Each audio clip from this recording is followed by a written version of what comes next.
뛰어. 지금 당장. 거대한 바위가 저를 향해 굴러내렸습니다.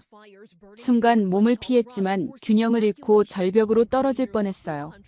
바로 그때 하얀 개가 제 셔츠를 물고 뒤로 잡아당겼습니다. 저 한국개 때문에 우리가 죽을 뻔했잖아. 팀원 데이브가 소리쳤어요. 하지만 그는 몰랐습니다. 방금 전 백호가 낙석을 미리 감지해서 경고했다는 걸 말이에요. 저는 페마 구조대장 케이트 밀러입니다. 그리고 지금부터 들려드릴 이야기는 믿기 힘드실 거예요. 콜로라도 역사상 최악의 산불 속에서 벌어진 72시간의 기록이거든요. 밀러 대장, 이상합니다. GPS가 먹통이에요. 2025년 8월 11일 오전 6시. 콜로라도 리파이어 현장에서 모든 게 틀어지기 시작했습니다. 11만 6천 에이커를 태우며 주 역사상 5번째 규모가 된 이 화재는 단순한 자연재해가 아니었어요. 해발 2100m 로키 산맥 남사면. 임시지휘본부가 설치된 베일 스키장 주차장은 전쟁터 같았습니다. 페마 텐트 곳곳에서 구조대원들이 바쁘게 움직이고 있었고 드론들이 실시간으로 화재 현황을 전송하고 있었죠. 팀장님, 솔직히 말씀드리겠습니다. 제 동료 데이브가 걱정스러운 표정으로 다가왔습니다. 이 정도 규모의 산불에서 외국 견종이 버틸 수 있을까요? 다른 팀원들도 의심의 눈길을 보냈습니다. 확실히 백호는 이곳이 처음이었어요. 하지만 저는 3년 전 설악산에서 이계가 보여준 놀라운 능력을 잊을 수 없었습니다. 백호가 갑자기 으르렁거리며 특정 방향을 응시했습니다. 진돗개 특유의 예민한 감각이 뭔가를 감지한 것 같았어요. 저기 뭔가 있어. 연기가 자욱한 500m 지점에서 사람의 실루엣이 보였습니다. 하지만 가까이 가보니 조난자가 아니었어요. 위장복을 입은 남자가 수상한 금속 장비를 들고 있었습니다. 누구세요? 여긴 민간인 출입 금지 구역인데. 이런, 들켰군. 남자는 대답 대신 장비를 땅에 던지고 도망쳤습니다. 백호가 쫓아가려 했지만 저는 먼저 그 장비를 확인해야겠다고 생각했어요. 이건 타이머가 달린 발화장치. 제 손에 들린 것은 명백한 방화도구였습니다.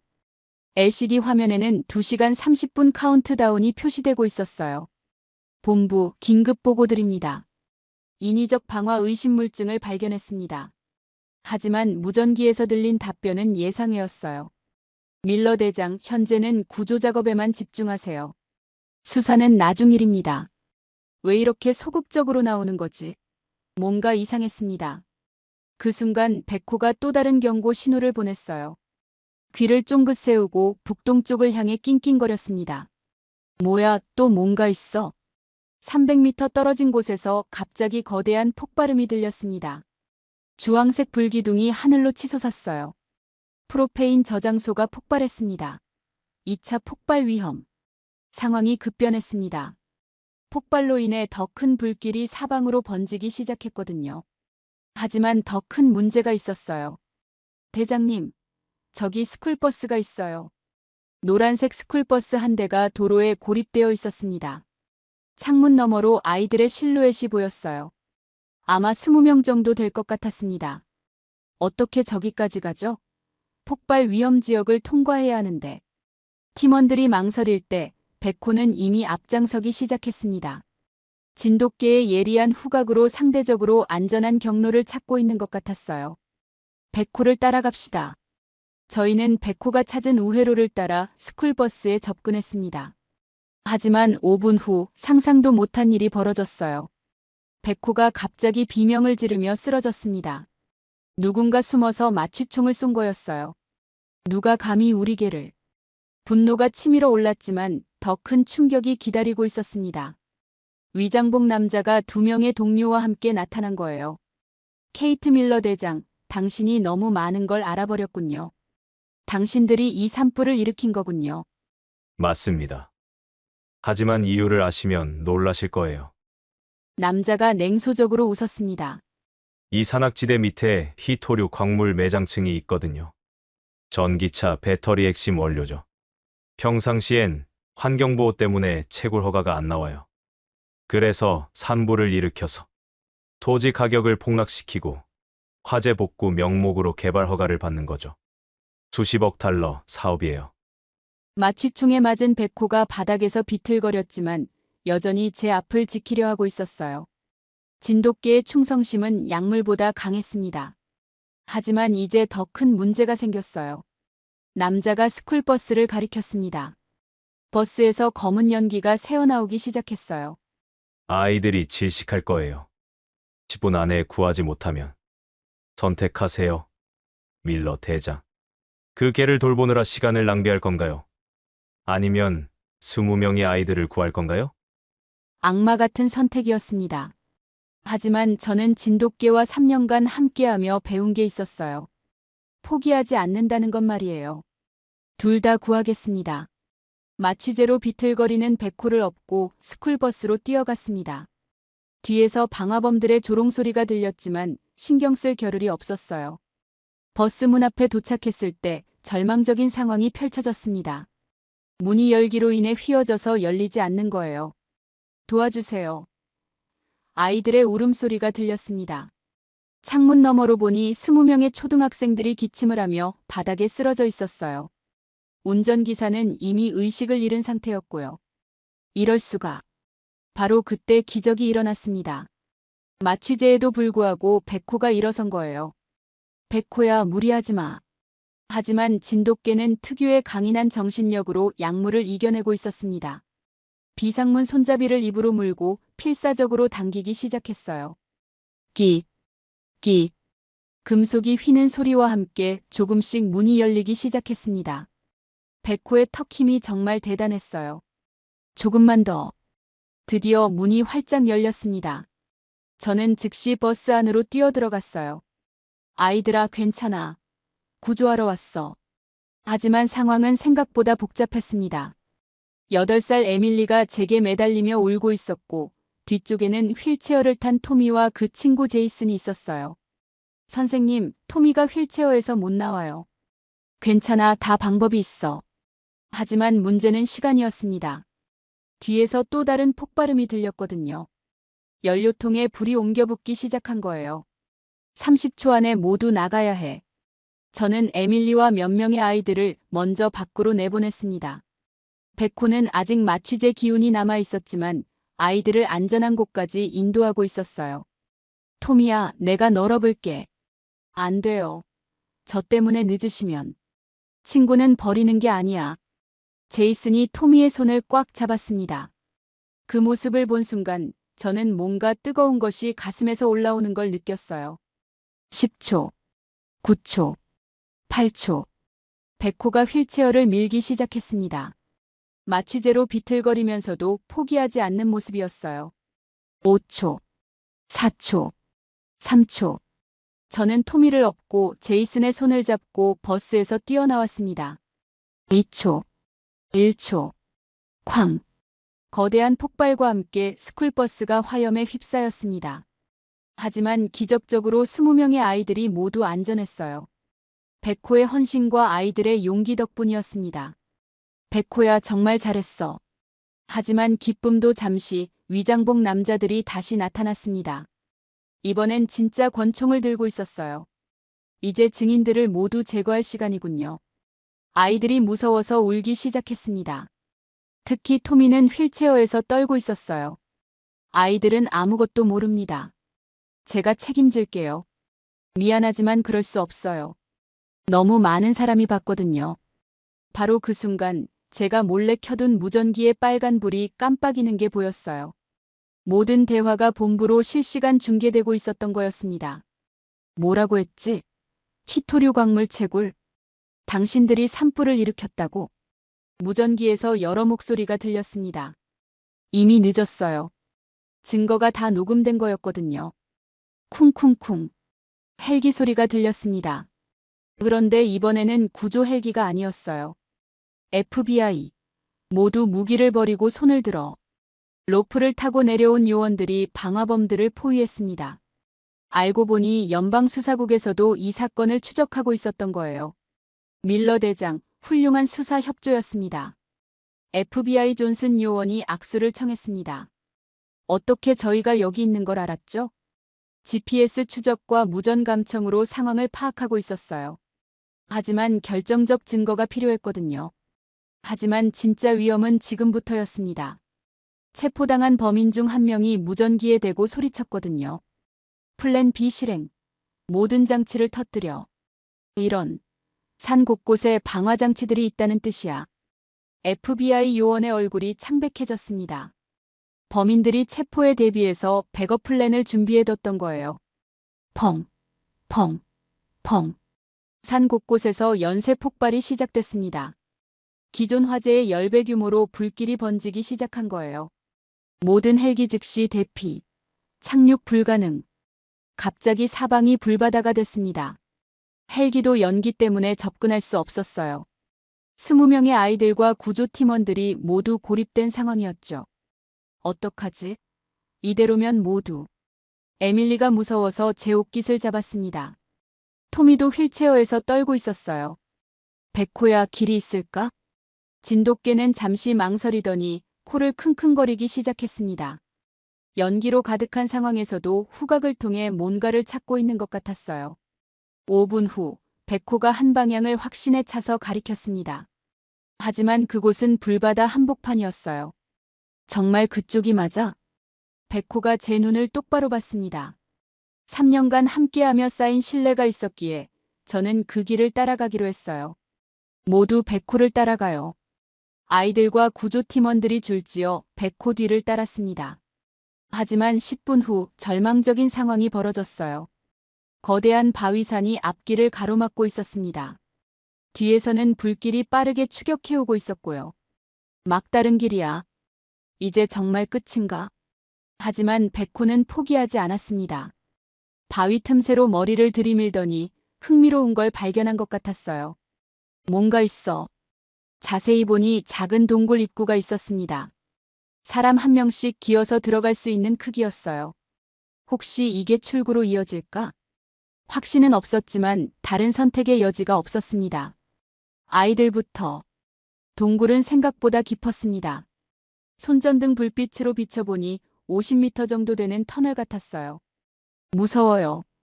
에밀리가 저에게 매달렸지만 저도 확신이 서지 않았어요. 혹시 막다른 동굴이면 어떡하지? 하지만 백호는 확신에 차 있었습니다. 앞장서서 동굴 깊숙이 들어가고 있었거든요. 선생님, 토미는 어떡해요? 휠체어가 동굴 바닥에 걸려서 들어가기 어려웠어요. 하지만 그 순간 놀라운 일이 벌어졌습니다. 백호가 자신의 몸을 낮춰서 토미가 등에 올라탈 수 있게 한 거예요. 그리고 내 다리로 기어서 동굴 안으로 들어가기 시작했습니다. 백호야, 무리하지 마. 하지만 진돗개는 끝까지 해냈습니다. 토미를 등에 태우고 좁은 동굴을 통과한 거예요. 20분 후 드디어 동굴 반대편 출구가 보였습니다. 그리고 그곳에서 본 광경은 정말 믿을 수 없었어요. 헬기다. 넓은 평지에 구조 헬기 세대가 대기하고 있었습니다. 이미 안전지대였던 거예요. 엄마, 아빠, 아이들이 부모들 품으로 뛰어갔습니다. 20명 모두가 무사히 구조된 거였어요. 밀러 대장, 어떻게 이 길을 찾았습니까? FBI 존슨 요원이 신기해하며 물었습니다. 백호가 찾았습니다. 이계의 후각과 방향 감각이 우리 모두를 살린 거예요. 하지만 더 놀라운 사실이 밝혀졌습니다. 지질학자가 달려와서 설명해줬거든요. 이 동굴은 수백 년 전 원주민들이 사용하던 비밀 통로입니다. 현대 지도에도 표시되지 않은 길이에요. 어떻게 개가 그런 걸 알 수 있죠? 동물의 본능은 때로 인간의 과학보다 뛰어납니다. 특히 진돗개 같은 견종은. 그날 저녁 더욱 놀라운 소식이 들려왔습니다. 사실 방화 사건은 훨씬 큰 규모의 음모였다는 게 밝혀진 거예요. 체포된 범인들을 신문한 결과 배후에 거대한 기업이 있었던 겁니다. 그린테크 솔루션즈 그룹이 배후였습니다. FBI 수사 결과 이들이 히토류 광물 채굴권을 독점하려고 계획적으로 산불을 일으킨 거였어요. 콜로라도뿐만 아니라 다른 주에서도 비슷한 사건들이 있었대요. 만약 밀러 대장과 백호가 증거를 찾지 못했다면 수십억 달러 규모의 환경범죄가 은폐될 뻔했어요. 하지만 사건은 여기서 끝나지 않았습니다. 그린테크가 보복을 시도했거든요. 밀러 대장, 조심하세요. 이들이 당신을 노리고 있다는 정보가 있어요. 실제로 일주일 후 제가 집에 돌아가는 길에 수상한 차량이 뒤를 쫓는 게 발견됐어요. 하지만 백호가 미리 감지하고 경고해줘서 위험을 피할 수 있었죠. 이게는 정말 특별해요. FBI에서도 백호의 능력에 감탄했습니다. 후각뿐만 아니라 위험을 감지하는 육감까지 뛰어났거든요.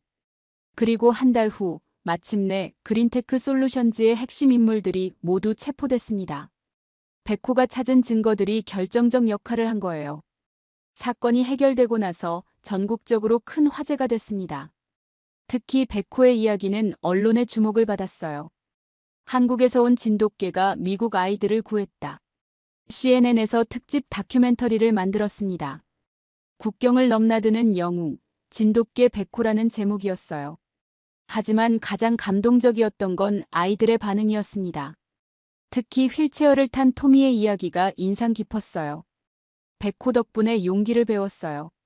토미는 백호를 만난 후 수영에 더욱 열심히 임했고 결국 장애인 수영 대회에서 금메달을 땄다고 해요. 이 메달은 백호와 나누고 싶어요. 토미가 자신의 금메달을 백호 목에 걸어주는 장면은 정말 감동적이었어요. 에밀리도 변화가 있었습니다. 커서 꼭 구조대원이 되고 싶어요. 그리고 한국에도 가보고 싶어요. 아이가 한국어 공부를 시작했다는 소식도 들렸어요. 백호 때문에 한국 문화에 관심을 갖게 된 거죠. 6개월 후 백악관에서 특별 행사가 열렸습니다. 대통령이 직접 백호에게 국가영웅견 훈장을 수여하는 자리였어요. 이게는 국경을 초월한 용기와 희생정신을 보여줬습니다. 한미 친선의 상징이기도 하죠. 한국 대사도 참석해서 축하 인사를 해줬어요. 진돗개는 우리나라의 천연기념물입니다. 백호가 보여준 충성심과 용기는 한국인의 정신을 대표한다고 생각해요. 행사장에는 그날 구조된 아이들도 모두 참석했습니다. 20명의 아이들이 백호를 에워싸고 사진을 찍는 모습은 정말 아름다웠어요. 백호야 고마워. 토미가 휠체어에서 일어나 백호를 안았습니다. 재활치료를 열심히 해서 조금씩 걸을 수 있게 됐다고 해요. 내가 용기를 가르쳐줬어. 하지만 백호에게는 상이나 명예보다 더 소중한 것이 있었어요. 바로 제 곁에 있는 것이었죠. 진돗개 특유의 한 주인 충성심. 그게 백호가 가장 소중히 여기는 거였습니다. 백호야, 다음 임무 준비됐니? 백악관 행사가 끝난 후 저희는 다시 현장으로 돌아왔습니다. 지진, 홍수, 태풍. 미국 어디든 도움이 필요한 곳이 있으면 달려가죠. 어제는 텍사스 허리케인 현장이었고 오늘은 캘리포니아 지진 피해 지역입니다. 내일은 또 어디로 갈지 모르지만 한 가지는 확실해요. 백호와 함께라면 어떤 위험도 이겨낼 수 있다는 것 말이에요. 몇 달 전에는 한국을 방문했습니다. 백호의 고향인 강원도 설악산을 3년 만에 다시 찾았어요. 여기가 내 고향이구나. 백호는 고향 땅의 냄새를 맡으며 꼬리를 힘껏 흔들었습니다. 진돗개의 귀소 본능이 여전히 살아있다는 걸 확인할 수 있었죠. 그곳에서 만난 구조대 훈련관이 인상 깊은 말을 해줬어요. 진돗개는 한 번 인정한 주인을 평생 지키는 개입니다. 백호가 케이트 씨를 선택한 것도 케이트 씨가 백호를 믿는 것도 모두 운명이었을 거예요. 콜로라도 대화제에서 우리가 직접 구한 사람은 23명이었습니다. 하지만 그 사건을 통해 더 큰 환경 범죄를 막을 수 있었고 수많은 사람들이 백호의 이야기를 통해 용기와 희망을 얻었어요. 특히 장애를 가진 아이들에게 큰 영감을 줬다고 해요. 토미처럼 포기하지 않는 정신을 배운 거죠. 백호가 마취총을 맞고도 포기하지 않은 것처럼 저도 포기하지 않을 거예요. 전국의 특수교육학교에서 백호의 이야기를 교육자료로 사용하고 있다는 소식도 들었어요. 정말 뿌듯한 일이었죠. 지난주에는 또 다른 놀라운 소식이 있었습니다. 한국 정부에서 백호를 한미 친선 대사견으로 임명한다는 거였어요. 이제 백호는 두 나라를 연결하는 다리 역할을 하게 됐어요.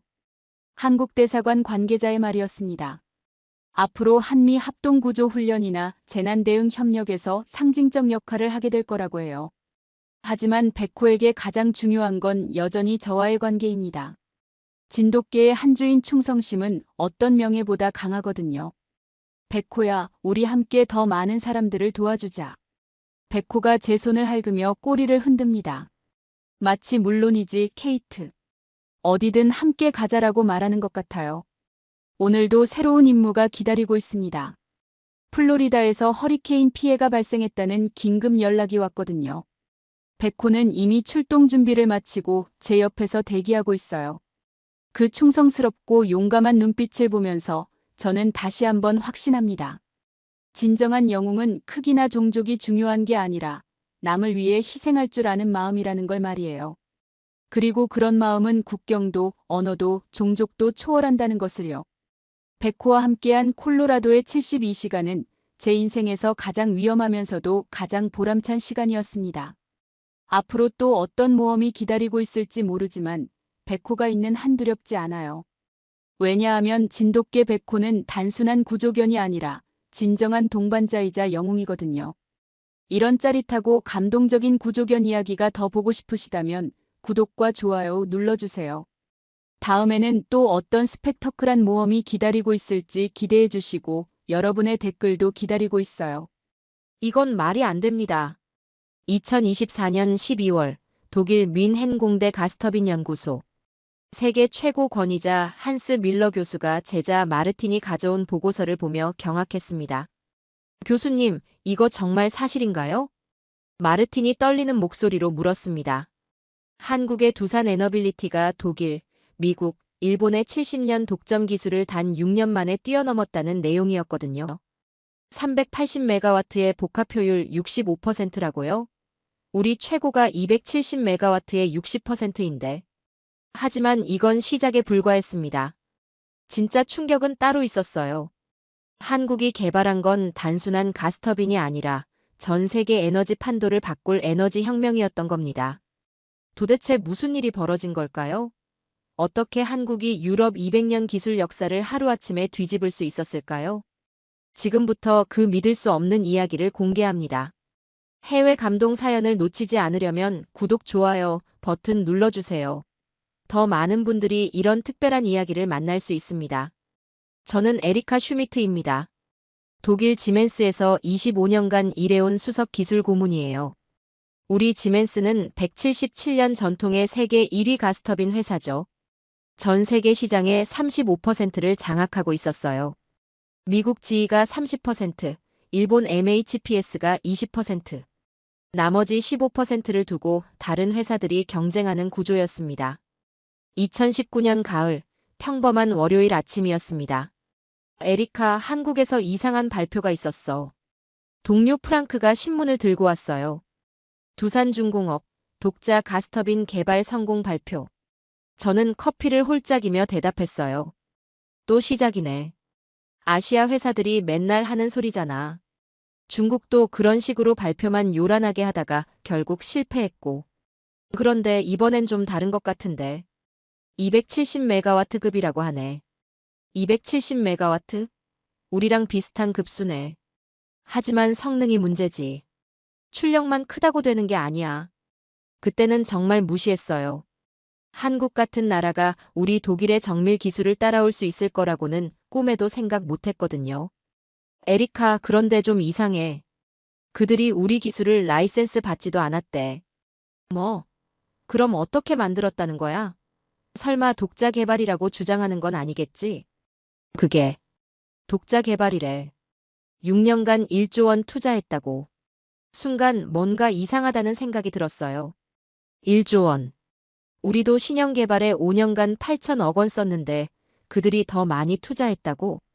프랑크, 1조 원이면 우리 돈으로 얼마야? 대략 7억 5천만 유로 정도. 우리 R&D 예산보다 많은데? 설마 정말 성공할 수 있을까? 하지만 여전히 확신했어요. 가스터빈은 독일이 최고라고. 177년 전통이 하루아침에 무너질 리 없다고. 그해 겨울, 더 이상한 소식이 들려왔어요. 에리카, 한국이 김포에서 실증 운전 시작한다는데? 실증 운전이라고? 벌써? 보통 개발 완료 후 3년은 걸리는데. 그것도 495메가와트급 복합 발전소에서. 495메가와트라고? 그럼 우리 최신형과 거의 같은 규모네. 그때부터 불안하기 시작했어요. 뭔가 우리가 놓친 게 있는 건 아닐까? 프랑크, 혹시 우리가 한국을 너무 과소평가한 건 아닐까? 에리카, 너까지 그런 소리를 하면 안 되지. 우리가 177년간 쌓아온 기술인데. 하지만 마음 한구석이 계속 불안했어요. 2021년 봄, 드디어 현실이 되었어요. 에리카, 큰일 났어. 프랑크가 새파랗게 질린 채로 뛰어왔습니다. 손에는 여러 개의 신문과 인쇄물을 들고 있었어요. 한국 가스터빈이 상업운전에 성공했어. 뭐라고? 제가 들고 있던 커피잔이 덜컹거렸어요. 김포열병합 발전소에서 완벽하게 돌아가고 있다는데. 그것도 아무 문제 없이. 제가 급하게 인터넷을 검색해봤어요. 정말로 한국 뉴스에 대서특필되어 있었습니다. 세계 5번째 가스터빈 기술 보유국. 한국의 쾌거. 미국, 독일, 일본, 이탈리아에 이어. 에리카, 이거 봐. 성능 데이터가 나왔어. 프랑크가 보여준 자료를 보는 순간 저는 깜짝 놀랐어요. 출력 270메가와트 복합 효율 60.5% 배출가스 기준치 대비 30% 감소.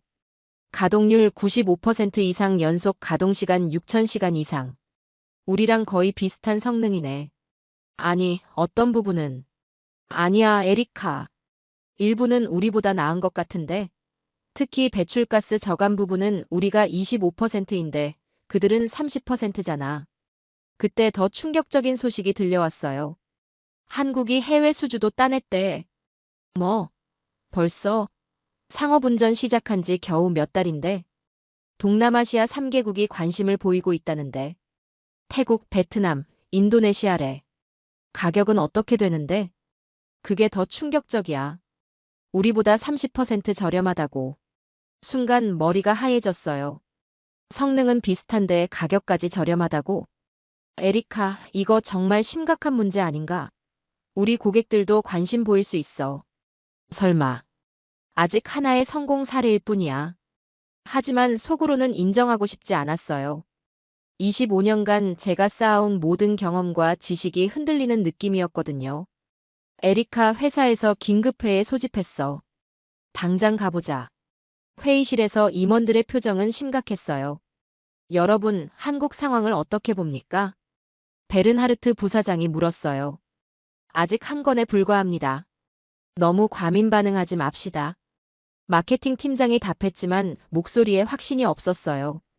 하지만 성능 데이터를 보면 일회성 성공과 지속적인 품질 유지는 다른 문제입니다. 하지만 저는 달랐어요. 뭔가 심상치 않다는 직감이 들었거든요. 팀장님, 한국 기술을 직접 분석해봐야 하지 않을까요? 에리카, 너무 신경 쓰지 마. 그들은 아직 초보야. 우리가 177년간 쌓아온 노하우를 몇 년 만에 따라잡을 수는 없어. 하지만 그날 밤 집에 돌아가서도 계속 신경이 쓰였어요. 한국의 30% 배출가스 저감. 우리도 10년간 연구했지만 25%가 한계였는데 2022년 여름 상황이 심각해졌어요. 에리카, 이번엔 정말 큰일이야. 프랑크가 또 뛰어왔어요. 이번엔 정말 심각한 표정이었습니다. 손에는 두꺼운 파일과 노트북을 들고 있었어요. 한국이 380메가와트급 개발에 성공했다는 소식이야. 380메가와트라고? 우리도 아직 개발 중인데? 제가 놀라서 의자에서 일어났어요. 우리 지멘스가 차세대 모델로 개발 중인 것이 바로 380메가와트급이었거든요. 그것도 복합 발전 시 570메가와트까지 가능하다고. 제가 계산기를 꺼냈어요. 570메가와트. 이건 우리 최신형보다 훨씬 큰 출력이었어요. 설마. 과장 광고 아닐까? 아시아 회사들이 그런 거 많이 하잖아. 하지만 이어진 소식들은 더욱 충격적이었어요. 에리카, 이건 과장이 아닌 것 같아. 독립적인 성능 검증까지 받았대. 독립적인 검증이요? 한국전력기술과 한국기계연구원에서 공식 인증했어. 그리고 프랑크가 숨을 크게 들이쉬었어요. 중동 3개국과 계약 체결했대. 규모가 25억 달러라고. 25억 달러요? 제 목소리가 떨렸어요. 우리가 작년에 따낸 최대 계약이 18억 달러였는데. 사우디아라비아, UAE, 카타르래. 모두 우리 전통 고객사들이야. 우리 고객사들이 한국 제품을 선택했다고? 그 순간 정말 심각하다는 걸 깨달았어요. 중동 국가들은 성능과 신뢰성을 가장 중시하는 고객들이거든요. 그때 팀장 볼프강이 긴급 회의를 소집했어요. 여러분, 한국 상황이 심각합니다. 회의실에 모인 20명의 임원들 표정이 모두 어두웠어요. 저희 고객사들도 한국 제품에 관심을 보이기 시작했어요. 마케팅 담당 밀러가 보고했어요. 특히 가격 경쟁력 때문에 성능 대비 30% 저렴하다고 합니다. 기술적으로는 어떤 수준인가요? 아직 정확한 분석은 어렵지만 공개된 데이터로 봐서는 기술 담당 하인츠가 말을 멈췄어요. 솔직히 말씀드리면 우리와 비슷하거나 일부 영역에서는 앞서는 것 같습니다. 회의실이 조용해졌어요. 에리카, 내가 한국에 가서 직접 확인해 보는 게 어떨까? 볼프강 팀장이 저를 보며 말했어요. 저요? 25년 경력에 기술을 가장 잘 아는 사람이 너니까. 그리고 객관적인 판단력도 뛰어나고. 하지만 그들이 받아줄까요? 경쟁사인데. 이미 연락해봤어. 두산 측에서 환영한다고 하더라. 정말요? 오히려 자신들의 기술을 보여주고 싶어 했어. 그렇게 저는 한국행을 결정했어요. 과연 그들이 정말로 우리와 비슷한 수준에 도달했는지 직접 확인하기 위해서요. 에리카, 객관적으로 평가해줘. 감정에 휘둘리지 말고. 네, 알겠습니다. 하지만 속으로는 여전히 반신반의했어요. 한국이 정말로 177년 독일 기술을 6년 만에 따라잡았을까? 인천공항에 도착한 순간부터 뭔가 달랐어요.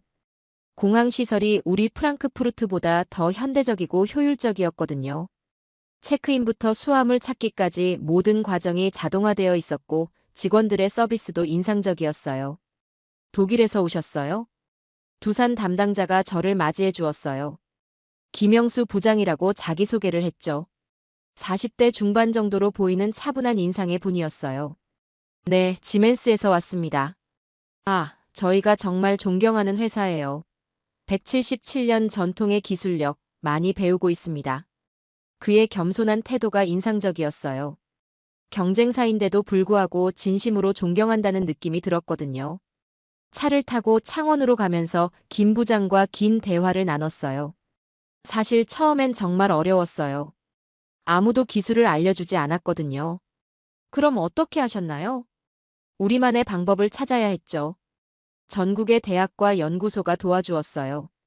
21개 대학, 4개 정부 연구소, 230개 협력업체가 참여했어요. 230개 협력업체라고요? 네, 볼트 하나부터 터빈 블레이드까지 모든 부품을 국내에서 조달할 수 있는 체계를 만들었어요. 창밖으로 보이는 한국의 풍경이 인상적이었어요. 곳곳에 공사 현장이 있고 새로운 공장들이 들어서고 있었고 뭔가 역동적인 에너지가 느껴졌거든요. 김 부장님, 솔직히 처음부터 성공할 거라고 확신하셨나요? 아니요, 전혀요. 사실 중간에 포기하려고 했던 적도 많았어요. 그럼 왜 계속하셨나요? 우리나라에 꼭 필요한 기술이었거든요. 에너지 독립을 위해서는 반드시 해야 할 일이었어요. 그의 진지한 표정을 보니 뭔가 마음에 와 닿았어요. 여기가 저희 공장입니다. 두산 에너빌리티 창원 공장에 도착한 순간 저는 정말 놀랐어요. 규모가 상상보다 훨씬 컸거든요. 게이트를 지나니 끝이 보이지 않을 정도로 넓은 부지에 여러 개의 거대한 건물들이 들어서 있었어요. 165만 평방미터예요. 가스터빈 전용 공장으로는 세계 최대 규모죠. 세계 최대라고요? 네, 연간 50대 이상 생산 가능한 시설이에요. 안내를 받으며 공장 내부로 들어갔어요. 최신 장비들이 가득했고 젊은 엔지니어들이 열정적으로 일하고 있었어요. 독일의 장인 정신과는 다른 뭔가 활기찬 에너지가 느껴졌어요. 평균 연령이 34세예요. 아마 세계에서 가장 젊은 가스터빈 개발팀일 거예요. 34세라고요? 우리는 평균 48세인데. 젊은 인재들이 새로운 아이디어를 많이 제안해 주세요. 기존 틀에 얽매이지 않고요. 연구소 건물로 이동하는데 건물 자체도 인상적이었어요. 유리로 된 현대적인 외관의 내부는 개방적인 구조로 되어 있었죠. 이 연구소에만 1,500명의 연구원이 있어요. 1,500명이요? 네, 박사급이 300명, 석사급이 800명, 나머지는 학사급이에요. 연구소에서 박민준 박사를 만났어요. 38세의 젊은 박사였는데 첫인상부터 범상치 않았어요. 눈빛이 정말 똘똘하고 자신감이 넘쳤거든요. 슈미트 박사님, 진심으로 환영합니다. 저희 기술을 보여드리고 싶어요. 감사합니다.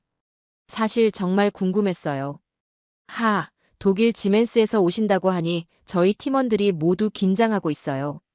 세계 최고 기술을 가진 분이 오신다고. 그의 겸손하면서도 자신감 있는 태도가 인상적이었어요. 먼저 이걸 보시죠. 박민준 박사가 거대한 홀로그램을 띄웠어요. 380메가와트급 가스터빈의 3D 모델이 공중에 나타났는데 구조가 우리와 완전히 달랐어요. 제가 25년간 봐온 어떤 설계와도 달랐죠. 이건 어떤 방식인가요? 저희가 개발한 하이브리드 냉각 시스템이에요. 박사가 설명하기 시작했는데 정말 놀라웠어요. 기존 방식의 한계를 극복하기 위해 완전히 새로운 접근을 했어요. 독일이나 미국 방식을 참고하지 않고 처음부터 다시 설계했죠. 홀로그램이 회전하면서 내부 구조를 보여줬어요. 냉각 경로가 기존의 직선형이 아니라 나선형으로 되어 있었어요. 냉각 효율을 40% 높이면서도 부품 수를 30% 줄였어요. 어떻게 그런 게 가능한가요? 냉각 효율과 부품 수는 보통 반비례 관계인데 그게 저희의 핵심 아이디어예요. 하나의 부품이 여러 기능을 동시에 수행하도록 설계했어요. 박사가 홀로그램을 확대하자 블레이드의 미세한 구조가 보였어요. 이 블레이드 하나에 냉각, 진동 제어, 소음 감소 기능이 모두 들어있어요. 대단하네요. 이런 아이디어는 어떻게? 6년간 수천 번의 시뮬레이션과 실험을 거쳤어요. 실패를 두려워하지 않았죠. 그때 실물을 가져왔어요. 터빈 블레이드였는데 이건 정말 아름답네요. 25년간 가스터빈을 봐왔지만 이렇게 정밀하고 우아한 블레이드는 처음이었어요. 표면이 거울같이 매끄러우면서도 복잡한 내부 구조가 투영되어 보였어요. 1650도에서 작동할 수 있어요. 저희만의 소재 기술이죠. 1650도요?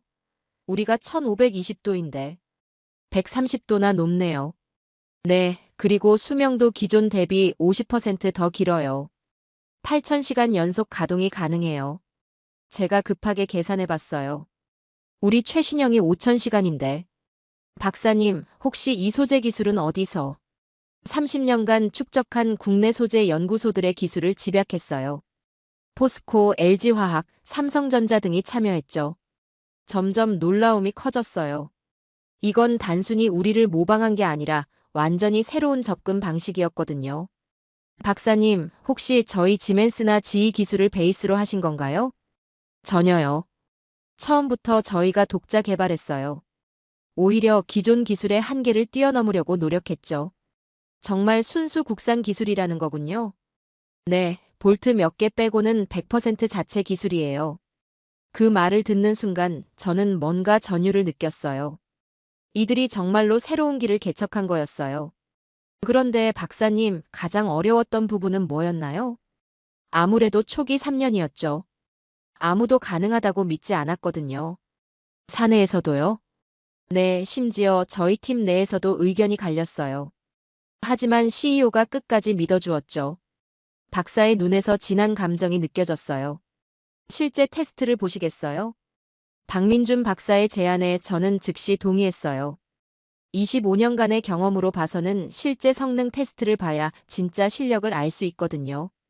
테스트 시설로 이동하는데 규모가 정말 대단했어요. 독일 본사 테스트 시설보다 더 크고 현대적이었죠. 여기서 모든 성능을 검증해요. 24시간 365일 테스트가 가능한 시설이죠. 거대한 가스터빈이 설치되어 있었고 주변에는 수십 개의 모니터가 번쩍이고 있었어요. 제어실에는 10명 정도의 엔지니어들이 집중하고 있었죠.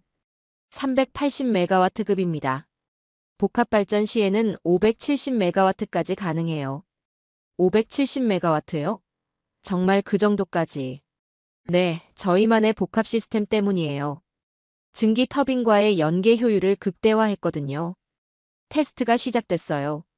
먼저 단독 가동부터 시작하겠습니다. 터빈이 돌기 시작하자 첫 번째로 놀란 건 소음이었어요. 우리 터빈보다 훨씬 조용했거든요. 우리보다 훨씬 조용하네요. 소음 저감 기술도 새로 개발하신 건가요? 네, 블레이드 형상 최적화와 K식 내부 구조 개선으로 소음을 40% 줄였어요. 모니터의 출력이 실시간으로 표시됐어요. 50메가와트, 100메가와트, 150메가와트. 아직 여유가 있네요. 200메가와트, 250메가와트, 300메가와트. 우리 최신형과 비슷한 수준이군요. 350메가와트, 380메가와트, 380메가와트 달성. 모든 계기판이 정상을 표시했어요. 진동, 온도, 압력 모든 수치가 완벽했죠. 효율은 어떻게 되나요? 단독 가동 시 42%예요. 42%라고요? 우리가 40%인데. 이제 복합 발전 모드로 전환합니다. 증기 터빈과 연계되면서 출력이 다시 올라가기 시작했어요. 420메가와트, 450메가와트, 500메가와트. 정말 계속 올라가네요. 520메가와트, 550메가와트, 570메가와트, 570메가와트 달성. 복합 효율 65% 달성. 저는 입을 다물 수 없었어요. 65%. 우리 최고 기록이 62%인데. 정말로 해내셨네요. 지속 시간은 어떻게 되나요? 연속 8000시간 테스트를 마쳤어요. 성능 저하 없이요. 8000시간이요? 우리는 5000시간도. 그리고 CO2 배출량은 기존 대비 35% 감소했어요. 그 순간 깨달았어요. 한국이 정말로 우리를 뛰어넘었다는 걸.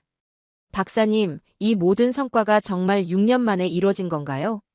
네, 2017년 시작해서 2023년 완성했으니까 정확히 6년이죠. 어떻게 그런 단기간에. 저희에게는 절박함이 있었어요. 에너지 자립이라는 간절한 목표가 있었죠. 박사의 말에서 진정성이 느껴졌어요. 마지막으로 보여드리고 싶은 게 있어요. 박민준 박사가 저를 또 다른 건물로 안내했어요. 건물 입구에 미래기술연구센터라는 간판이 보였어요. 미래기술연구센터예요. 여기서 10년 후, 20년 후를 준비하고 있어요. 들어가자마자 벽면에 거대한 로드맵이 보였어요. 2025년 500메가와트급 초대형 가스터빈, 2026년 수소 전소 터빈 상용화, 2027년 해상 부유식 발전소, 2028년 우주 정거장용 소형 터빈, 2029년 달 기지용 원자력 터빈, 2030년 완전 무인 발전 시스템. 이 모든 걸 계획하고 계신가요? 네, 가스터빈은 시작일 뿐이에요. 우리의 최종 목표는 에너지 혁명입니다. 첫 번째 연구실에서는 수소 터빈을 개발하고 있었어요. 2026년 상용화 목표예요. 탄소 배출 완전 제로죠. 거대한 수소 터빈 모형이 천천히 돌아가고 있었어요. 기존 가스터빈보다 훨씬 복잡한 구조였습니다. 수소 연소는 천연가스보다 훨씬 까다로운데 어떻게? 3년간 수소 연소 기술만 연구했어요. 완전히 새로운 연소기를 개발했죠. 두 번째 연구실에서는 해상 발전소 모형이 있었어요. 바다에 떠 있는 발전소예요. 육지 제약 없이 대용량 발전이 가능해요. 해상에서 가스터빈을 운용한다는 건가요? 네, 파도와 염분에도 견딜 수 있는 특수 설계예요. 1000메가와트급까지 가능해요. 세 번째 연구실에서는 우주 정거장용이요? 네, 나사와 ESA에서 관심을 보이고 있어요. 무중력 환경에서 작동하는 터빈이죠. 벽면에는 우주 정거장 내부 구조도와 함께 소형 터빈 설계도가 붙어 있었어요. 무중력에서도 터빈이 작동할 수 있나요? 기존 원리와는 다른 방식이에요. 자기 부상 기술을 활용했죠. 네 번째 연구실은 더욱 놀라웠어요. 달 기지용 원자력 터빈이요? 2030년대 달 기지 건설에 대비한 거예요. 태양광만으로는 한계가 있거든요. 원자력까지. 소형 모듈 원자로와 연계한 시스템이에요. 완전 무인 운영이 가능해요. 저는 복도 한가운데 서서 이 모든 걸 바라봤어요. 25년간 가스터빈 개선에만 집중했던 저와 달리 이곳에서는 에너지의 미래 전체를 설계하고 있었어요. 박사님, 이 모든 계획이 정말 실현 가능한가요? 물론이죠. 6년 전만 해도 380메가와트 가스터빈도 불가능하다고 했잖아요. 그의 확신에 찬 목소리를 듣고 저는 확신했어요. 한국이 정말로 세계를 바꿀 거라는 걸. 박사님, 이런 비전은 누가 세우신 건가요? 우리 팀 모두가 함께 만든 비전이에요. 젊은 엔지니어들의 꿈이 모인 거죠. 정말 대단하시네요. 저희는 기존 기술 개선에만 집중했는데, 기존 기술도 중요하죠. 하지만 때로는 완전히 새로운 길을 가는 것도 필요해요. 벽에 걸린 문구가 눈에 들어왔어요. 불가능은 도전하지 않은 자의 변명이다. 기술에는 국경이 없다. 그 순간 깨달았어요. 한국의 진짜 힘이 뭔지를. 단순히 기술력이 아니라 미래를 향한 무한한 상상력과 도전 정신이었어요. 독일로 돌아가는 비행기 안에서 저는 복잡한 심정이었어요. 25년간 쌓아온 자신감이 완전히 흔들렸거든요. 한국에서 본 것들이 계속 머릿속을 맴돌았어요. 380메가와트 터빈의 완벽한 성능, 65%의 놀라운 효율, 그리고 무엇보다 그들의 미래 비전. 본사 회의실에서 보고할 때 동료들의 표정이 점점 심각해졌어요. 에리카, 정말로 그 정도 수준인가? 볼프강 팀장이 진지하게 물었어요. 네, 일부 기술은 우리보다 확실히 앞서 있어요. 특히 고온 내구성과 효율 면에서는. 어떻게 그런 일이 가능하지? 177년 우리 전통이. 프랑크가 믿을 수 없다는 표정으로 말했어요.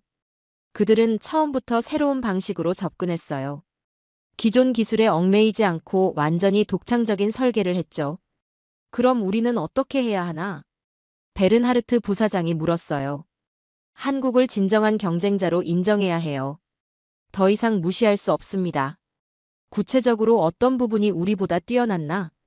효율성, 내구성, 소음 저감, 그리고 무엇보다 혁신적 사고방식이요.